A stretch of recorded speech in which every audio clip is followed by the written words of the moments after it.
독일 우화에 이런 얘기가 있습니다. 임금님께서 두 신하를 불러서 한 사람에게는 팀을 만들어서 전 나라를 탐방을 하고 우리나라에 어떤 종류의 잡초들이 있는지 또 잡초가 얼마나 많은지 조사토록 했습니다. 다른 한 신하에게는 팀을 만들어서 우리나라에 어떤 종류의 꽃들이 있는지 또 얼마나 많이 있는지 조사토록 했습니다. 1년이 지난 다음에 두 신하가 임금님께 왔습니다. 잡초를 연구했던 신하가 말합니다. 임금님, 우리나라는 잡초 국가입니다. 온 나라에 잡초가 가득하고 잡초가 온 땅에 널려 있습니다. 꽃을 연구했던 신하가 또 보고를 합니다. 임금님, 우리나라는 꽃의 나라입니다. 우리나라 국토 전역에 얼마나 다양하고 많은 꽃들이 가득한지 모르겠습니다. 똑같은 나라를 탐방하고 돌아왔지만은 한 사람은 잡초를 보았기 때문에 잡초 나라라고 얘기를 했습니다. 다른 한 사람은 꽃을 연구했기 때문에 꽃의 나라라고 얘기를 했습니다. 여러분이 여러분의 주변에 잡초를 보고 사십니까? 아니면 꽃을 보고 사십니까? 똑같은 상황 속에서 살면서도 어떤 사람은 잡초 속에서 살 수도 있고 어떤 사람은 꽃밭에서도 살 수가 있더라고 하는 거지요. 과일 바구니에 과일이 가득히 담겨져 있을 때에 여러분은 좋은 과일부터 드십니까? 아니면은 나쁜 과일부터 먼저 먹습니까? 히브리 문학에서는 좋은 것을 항상 먼저 하는 관습이 있습니다. 시편을 기록하면서도 가장 중요한 것, 가장 귀한 것, 가장 소중한 것을 앞에다가 당겨 놓았습니다. 그게 시편 1편입니다. 그래서 시편의 주제는, 시편의 요약은 복 있는 사람입니다. 여러분, 우리 각자 자신에게 물어보십시다. 나는 진실로 행복한 사람인가? 아니면은 내 곁에 있는 누구 정도 되면 내가 행복할 것 같습니까? 아니면은 내 삶 속에서 무엇을 어느 정도 가지면은 행복할 수 있을 것 같습니까? 수입이 조금 더 늘어나면은 행복할 수 있겠습니까? 자녀들이 지금보다 조금 더 잘 되면은 행복할 수 있겠습니까? 가끔 전 세계인의 행복 지수를 조사할 때가 있습니다. 언제 행복하고 언제 불행하냐 그 요인을 물어보면 유독 우리나라 사람들은 환경 안에서, 특별히 환경 속에도 물질 속에서 행복 여하를 가름하곤 하더라고 하는 거죠. 그래서 늘 불행합니다. 모든 사람들이 불행하다고 얘기합니다. 조사한 사람들이 한결같은 얘기를 그렇게 합니다.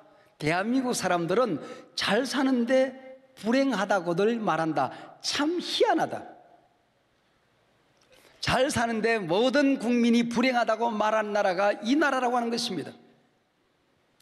불행이라는 이름을 가진 신이 있습니다. 이 신이 사는 집을 방문했더니 그의 마누라가 있더래요. 아내가 있더래요. 여러분, 불행의 신의 아내 이름이 뭔지 아십니까? 비교의 신입니다. 불행의 신과 비교의 신은 한 집에 살더라고 하는 거죠. 잘생기는 것을 늘 목표로 하는 사람들은 나보다 잘생긴 사람은 언제나 있습니다. 잘 사는 것이 목표인 사람들은 나보다 잘 사는 사람이 언제나 세상에 가득히 있더라고 하는 것이죠. 여러분 기억하십시오. 나는 세상에서 하나밖에 없는 존재다. 여러분, 희귀한 존재입니다. 하나님께서 나를 사랑하시는데 천하의 사랑할 대상이라고는 나 하나밖에 없는 것처럼 하나님은 나를 사랑하신다고요. 여러분 한번 따라하시기 바랍니다. 나는 세상에서 하나밖에 없는 존재다. 얼마나 존귀한 존재입니까? 가끔 누군가 내게 물어요.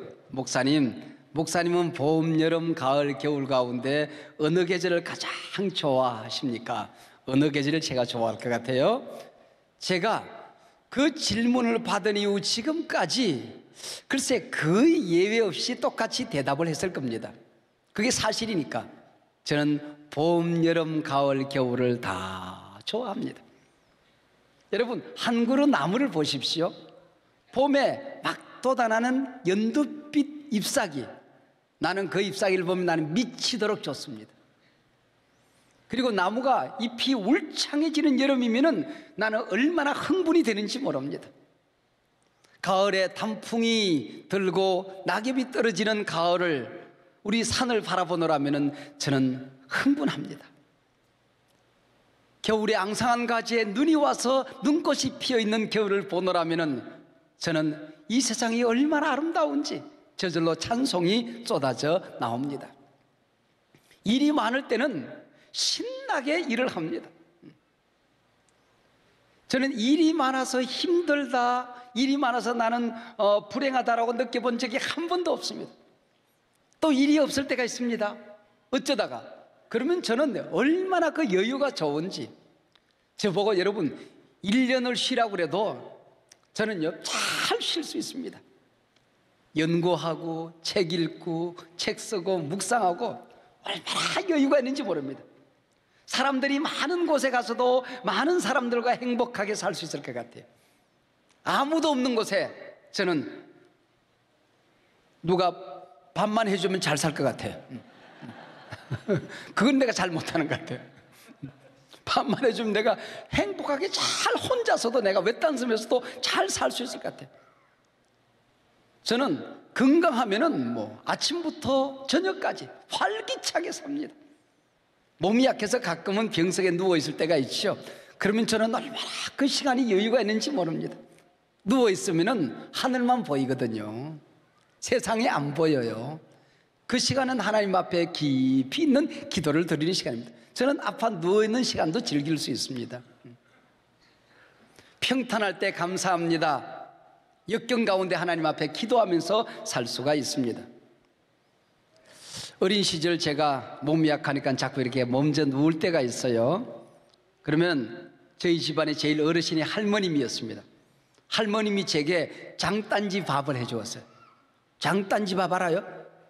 네, 조그마한 질그릇에 보리밥만 먹던 시절에 거기다가 쌀을 넣어서 쌀밥을 합니다. 조그마한 항아리에 불을 떼서 숯불로 밥을 하면요 그 맛이 기가 막힙니다. 저는 혓바닥 생겨는 그렇게 맛있는 밥 먹어본 적이 없어요. 그때가 제일 맛있습니다. 그러면은 그것을 참기름 넣어서 그리고 살짝 비벼서 먹으면요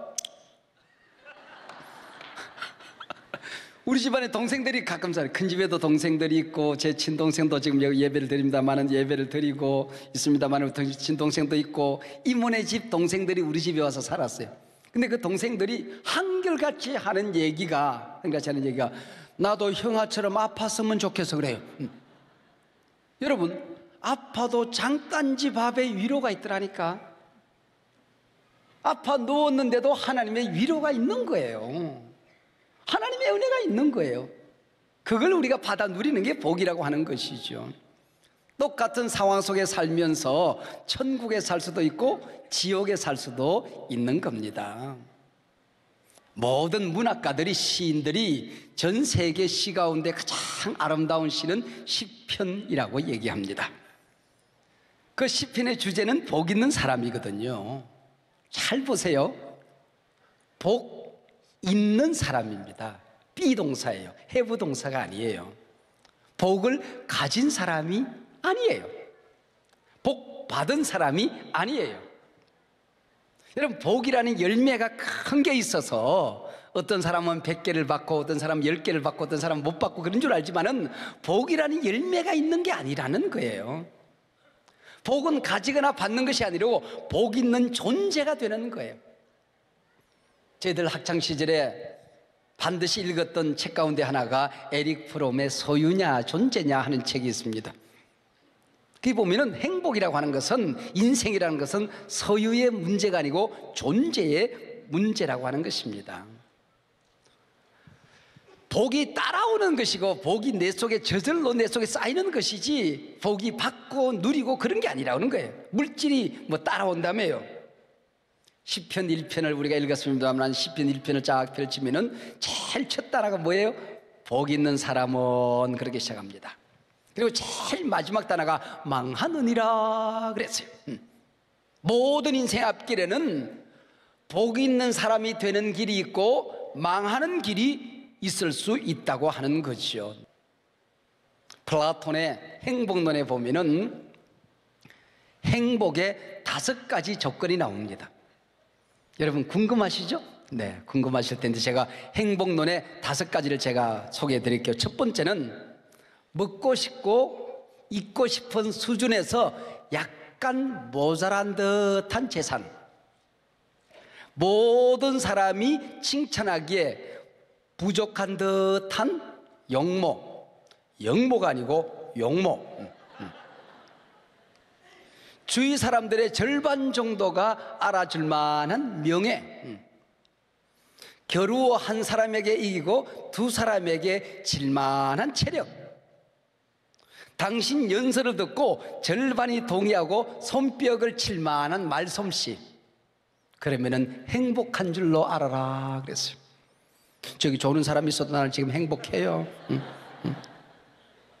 여기에 겸양의 미덕이 있잖아요. 겸양의 미덕이. 여러분 무슨 얘기인지 아시겠어요? 늘 부족한 것이 있어서 하나님을 의지하지 않고는 살 수 없는 존재, 그게 행복이라는 거야. 환경이나 조건 속에 있는 것이 아니라고 하는 것입니다. 나는 하나님 없이는 살 수 없어요. 언제나 하나님과 의논하고 살 수밖에 없는 존재, 이게 행복이라고 하는 것입니다. 오늘 본문을 잘 읽어보면 복 있는 존재가 되고 나면 내 속에 어떤 권세가 나타나요. 어떤 힘이 나타나는데 그게 무엇인가 하니 불행을 거절할 수 있는 힘입니다. 죄를 이겨낼 수 있는 권세가 우리 가운데 생긴 것입니다. 한번 따라하시 바랍니다. 불행을 거절할 수 있는 힘. 입에 머리에 부정적인 생각이 지나갔다고 입으로 부정을 토하면 이미 권세가 없는 것입니다. 내 삶 속에 조그마한 어려움이 있다고 해서 그것을 내 마음속에 불행하다고 느끼면 이미 권세가 없는 거다, 그런 얘기죠. 그래서 1절을 보면은 히브리 문학에서 강조를 할 때 반복을 합니다. 최상급 강조를 할 때는 삼중병행귀절을 나열하면서 강조를 해요. 오늘 질에 삼중병행귀절이 나타나는데 쫓는다, 선다, 앉는다 하는 병행귀, 동사의 병행귀입니다. 그리고 꽤, 길, 자리라고 하는 병행귀가 나옵니다. 악인, 죄인, 오만한 자라고 하는 이 나쁜 사람에 대한 이름이 병행귀로 쭉 등장하고 있습니다. 망하는 길이 뭔지 여러분 잘 보세요. 나쁜 일, 악한 일, 남을 해치는 일, 아프게 하는 일이 머릿속에 생각으로 휙 지나가요. 여러분 새가 내 머릿속에 휙 지나가는 것은 어쩔 수가 없을 거예요. 음란한 생각이 내 머릿속에 휙 지나가는 것은 이거는 내가 어찌할 수 없는 차원일 수 있어요. 근데 이것을 구체적으로 새가 내 머리 위에 둥지를 틀게 만들어서 생각을 구체화하고 행동으로 옮깁니다. 그리고 이 행동이 반복되어집니다. 습관화되어집니다. 라이프 스타일이 되어지는 것입니다. 그러면 하나님이 버린 인간이구나 그렇게 생각하면 돼요. 여러분 이걸 뭐라고 하는 거예요? 신학에서는 유기라고, 유기. 망하도록 하나님이 내버려 둔다는 것입니다. 머릿속에 생각이, 나쁜 생각이 지나갈 때에 둥지를 틀지 못하도록 쫓아야 되는 것이고, 행동으로 옮기기 전에 거절할 수 있는 용기가, 권세가 나타나야 되는 것이고, 습관화될 때 이러다가 내가 망하지라고 단절하고 돌아서고 회개할 수 있으면 하나님이 택한 백성입니다. 나쁜 습관이 라이프 스타일이 되어지면 하나님이 유기했다 그런 얘기예요. 망하도록, 지옥 가도록 내버려 둔 존재다. 신학에서는 그렇게 이야기를 하는 겁니다. 그래서 복 있는 사람은 나쁜 꾀를 쫓지 않아요. 나쁜 길에 가지 않아요. 나쁜 자리에 퍼질고 앉아있지 않다는 것입니다. 왜 악인의 길을 가는지 아십니까? 욕심 때문에 그래요. 여러분 속이는 자도 나쁘지만은 속는 자도 나쁘는 겁니다. 꼬이는 자도 꼬드기는 자도 나쁘지만은 그 꼬드김에 넘어가는 자도 똑같이 나쁜 것입니다.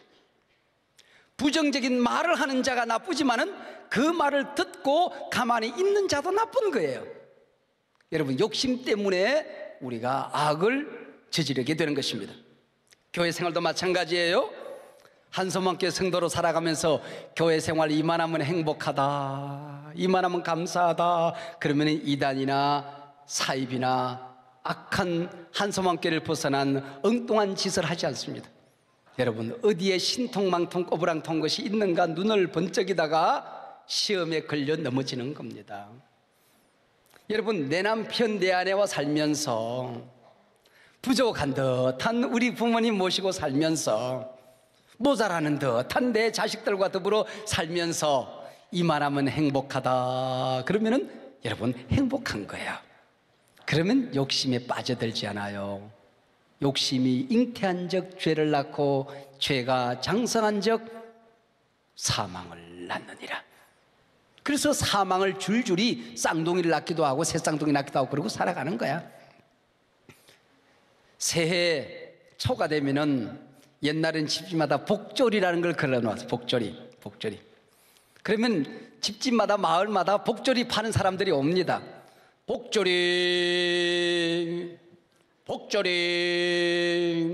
조리조리 복조리 그러고 팔고 다녔어. 제가 복조리만 팔아도 먹고 살겠죠?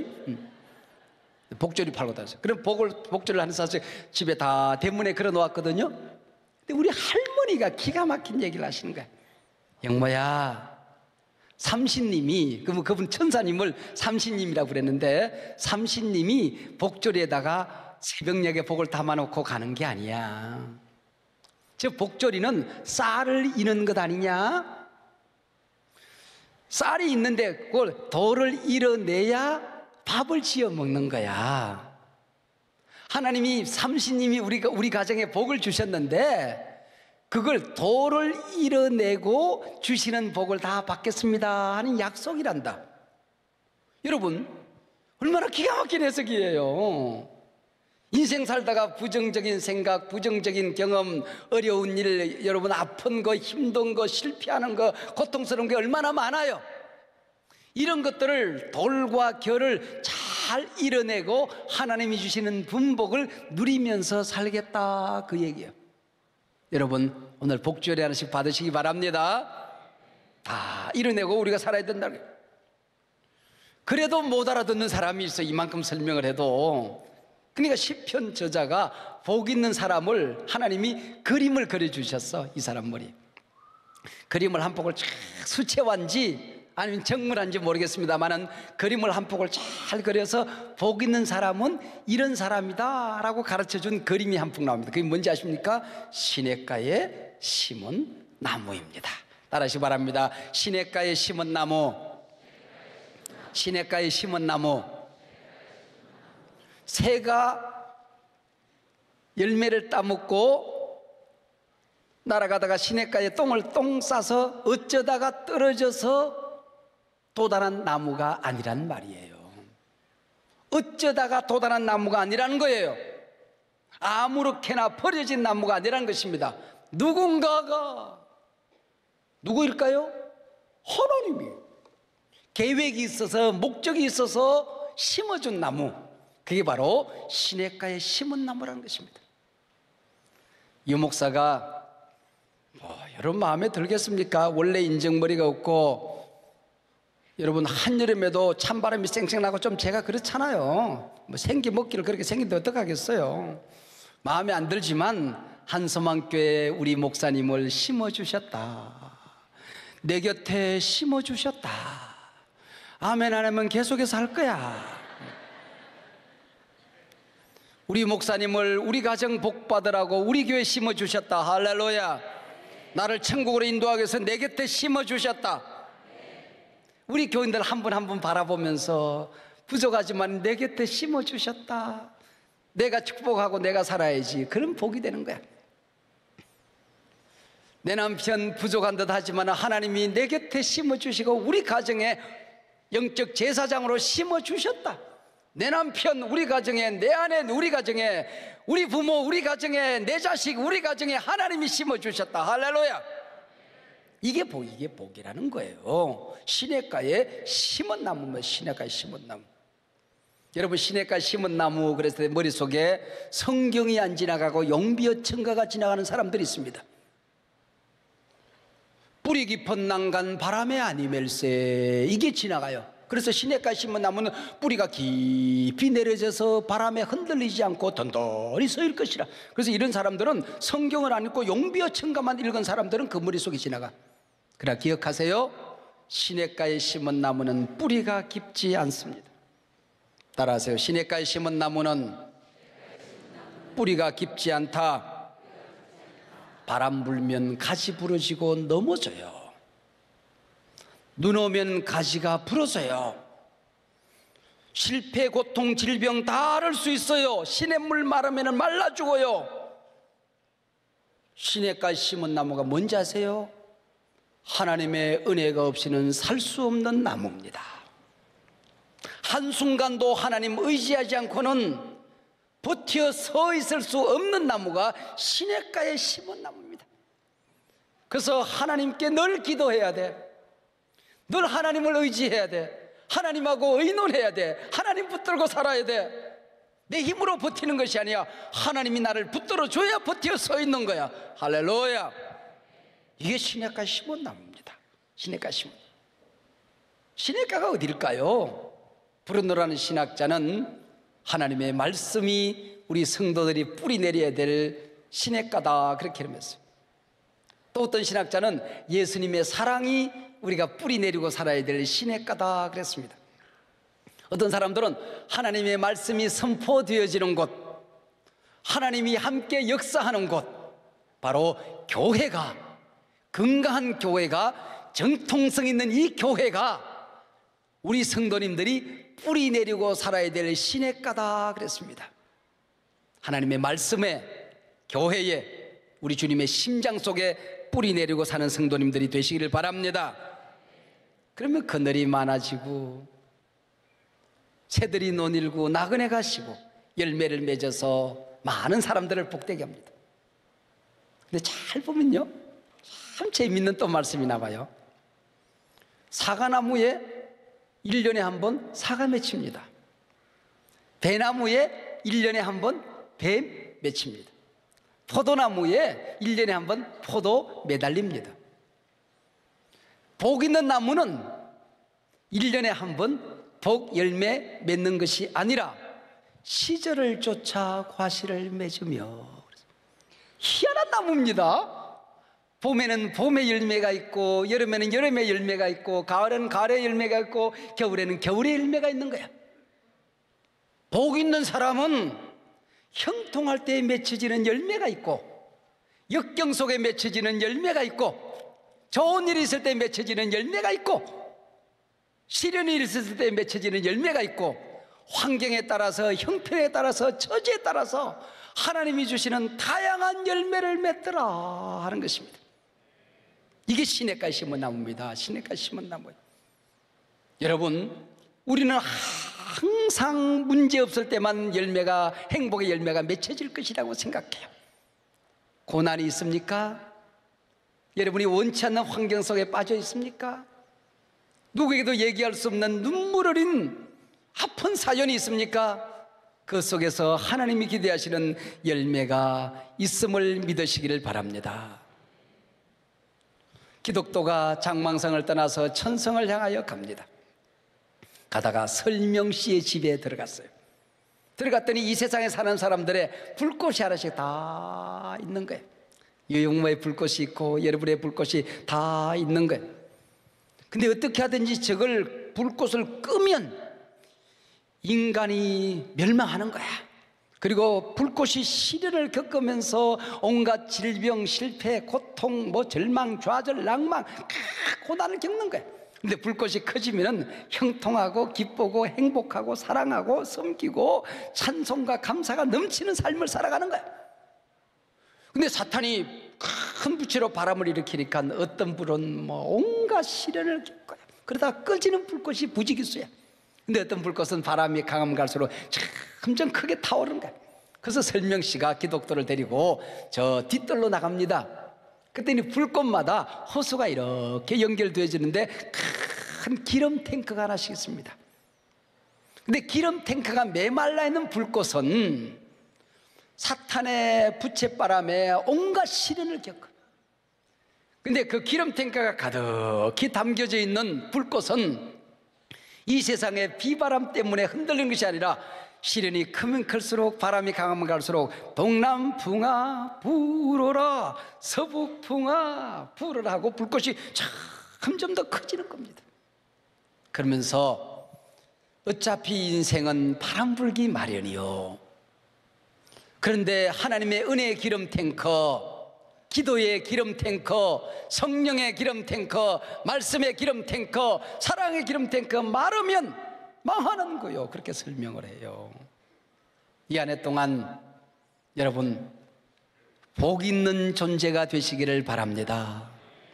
시냇가에 하나님의 특별한 계획이 있어서 심어 놓았음을 믿으시기를 바랍니다. 이 세상에 나는 하나밖에 없는 존재입니다.